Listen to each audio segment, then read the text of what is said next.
Peggy 18. In this 4-part series, get an inside look on the making of one of the most anticipated titles in gaming history. This is Inside Assassin's Creed 3.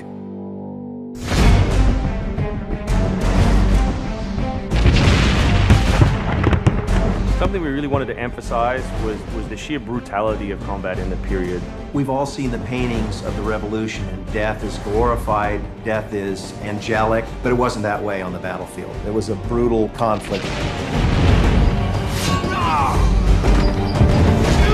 It feels that you're constantly going through dynamic fights, and that's not something technically we could do in the past. So it was like a personal challenge on the team to say, no, I think we can do this.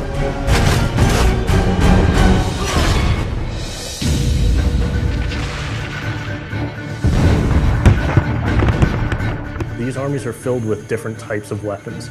So, you have everything from muskets, you have grenadiers, you have guys with boarding axes.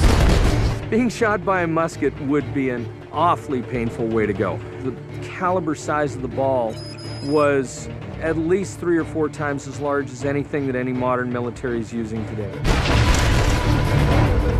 After the muskets were discharged, they would charge with their bayonets. What basically is a giant spear, and he has every intention of running that through you. They would shoot and then they would march, and that hand-to-hand combat was really brutal. And whether it's people using a bayonet affixed on the end of a musket, a small hatchet, this is a kind of killing that is very mano a mano.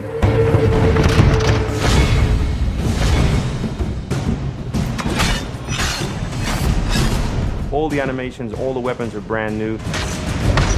It was interesting to start on a new style of fighting that is much more close and aggressive. Connor's favorite weapon is the tomahawk, obviously super deadly in hand-to-hand combat. Also the bow and arrow. It fits with his native heritage and it's lethal. The rope dart, it's a real accurate Chinese tool that we found the references for that period as well. He can use it from the ground, so he can bring the enemy towards him.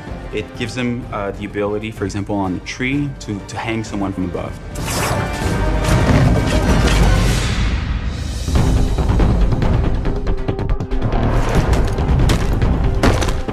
In Assassin's Creed 3, the one thing that we decided to do is to revamp the fight system from scratch. We wanted the skill in the combat in the game to be about transitioning from character to character by choosing the right moves, by performing them correctly. It allows you to basically mow your way through large numbers of people if you're good enough without stopping. What do you do if you go into a bunch of guys with muskets and they try and shoot you? So we had to figure out, can you dodge them? Can you run away? And we've added all these options, but our big one is the meat shield, where you can grab a guy and he gets shot instead. Our mocap guys are stuntmen. We spent a long time with them rehearsing and figuring out exactly what would be the greatest choreography. We had to go through, like multiple people. Connor is trained in a very different style of fighting to the British soldiers. The close quarters flow of the combat that's happening between the punches, the kicks, and everything else is indicative of what happens in the real world. I'm very impressed by the moves that they do. It's cool to see push kicks and axe kicks and different sort of takedowns that are done correctly and very believable when they're done. Right hand, right. Punch to the face, boom, to the throat, to the groin, finish with boom. This is something new for us that we're really proud of. It's fast, it's fluid, and you go through these guys like butter.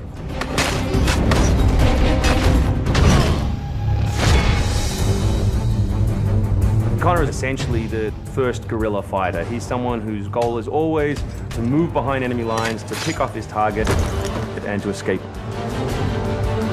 Employing guerrilla tactics, or what we now know today as asymmetric warfare, was something that truly was a component of the American Revolution. They learned what we would think of as guerrilla-style warfare. You sort of hit quickly and then disappear.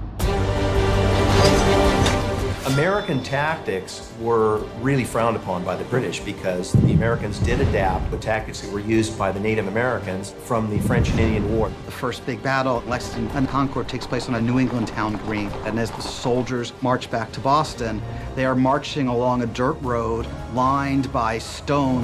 You know, it's not the most effective strategy wearing your bright red coat and march through the woods while some farmer's trying to shoot at you. The Americans brought a tactic that they couldn't really cope with. They essentially took it away from the battlefield and they started guerrilla tactics.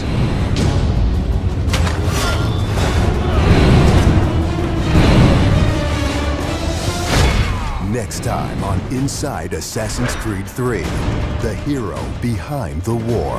Connor is the hero of the American Revolution. He's a bit more like Dirty Harry. Connor is the current-day Special Forces soldier. Silent, stealthy. He's fighting for freedom and he's fighting against tyranny.